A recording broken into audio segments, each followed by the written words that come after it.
بسم اللہ الرحمن الرحیم۔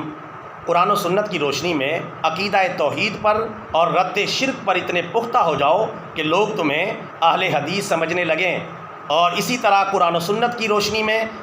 عقیدہ محبت رسالت پر اتنے پختہ ہو جاؤ کہ لوگ تمہیں بریلوی سمجھنے لگیں، اور اسی طرح قرآن و سنت کی تعلیمات کے عین مطابق محبت صحابہ میں اتنے پختہ کار بن جاؤ کہ لوگ تمہیں دیوبندی سمجھنے لگیں، اور اسی طرح قرآن و سنت کی تعلیمات کے عین مطابق محبت اہل بیت کے اندر اتنے پختہ کار بن جاؤ کہ لوگ تمہیں رافضی سمجھنے لگیں۔ اسی طرح اقامت دین اور غلبہ اسلام کی نظریاتی جد و جہد میں اتنے پختہ کار بن جاؤ کہ لوگ تمہیں جماعت اسلامی ہی کا ایک فرد سمجھنے لگیں، اور اسی طرح جہاد فی سبیل اللہ کی محبت میں ایسے مجاہد فی سبیل اللہ بن جاؤ کہ لوگ تمہیں طالبان ہی سمجھنے لگیں۔ لیکن ان تمام کے باوجود اگر کوئی تم سے تمہارا فرقہ یا مسلک پوچھے تو سینہ تان کر اسے جواب دے دو کہ میں تو صرف مسلمان ہوں۔ لیکن اس کے باوجود بھی کوئی بندہ مجبور کرے کہ نہیں، اس سے آگے بھی کچھ بتائیں تاکہ گمراہ فرقوں کے مقابلے میں آپ کی پہچان ممتاز ہو جائے، کیونکہ سبھی اپنے آپ کو مسلمان کہتے ہیں، تو اسے یہ جواب دو کہ میں منہج اہل سنت اور عقیدہ اہل سنت پر قائم اور دائم ہوں۔ اس سے آگے ایک قدم، ایک انچ اور ایک ذرہ بھی آگے نہ بڑھنا، ورنہ گمراہ ہو جاؤ گے اور سیدھے راستے سے بھٹک جاؤ گے۔ یہ طرز عمل اختیار کرنا اس لیے بھی ضروری ہے کیونکہ اللہ تبارک و تعالیٰ نے قرآن و حدیث میں ہمارا تعارف مسلمان کی حیثیت سے کروایا ہے۔ اللہ نے قرآن میں اور پیارے نبی صلی اللہ علیہ وسلم نے اپنے فرمان میں مسلمان ہونے کی حیثیت سے ہمیں متعارف کروایا ہے اور ہماری پہچان کروائی ہے، لہٰذا اسی پہچان پر قائم اور دائم رہنا ہے۔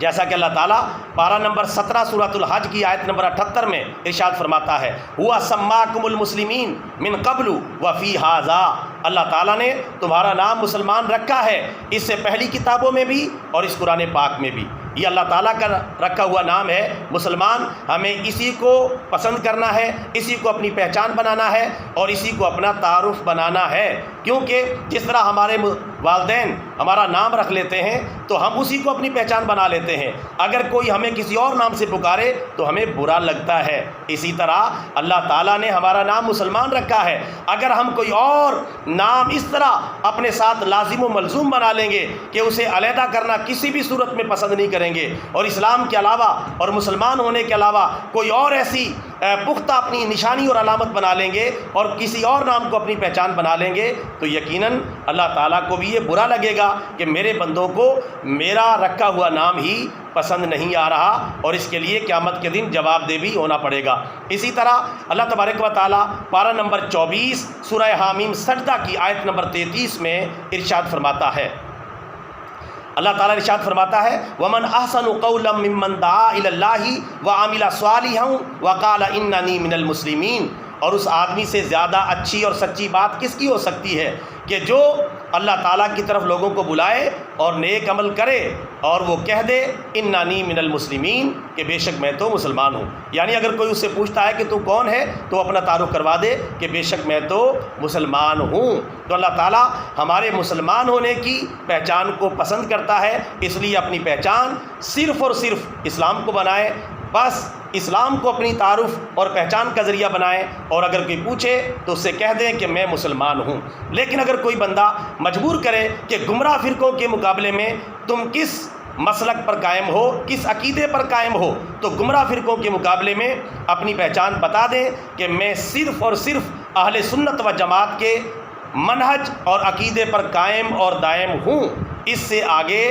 ہرگز نہ بڑھیں، اس سے آگے ایک قدم بھی آگے نہ بڑھیں، ایک انچ بھی آگے نہ بڑھیں، ورنہ گمراہ ہو جائیں گے اور سیدھے راستے سے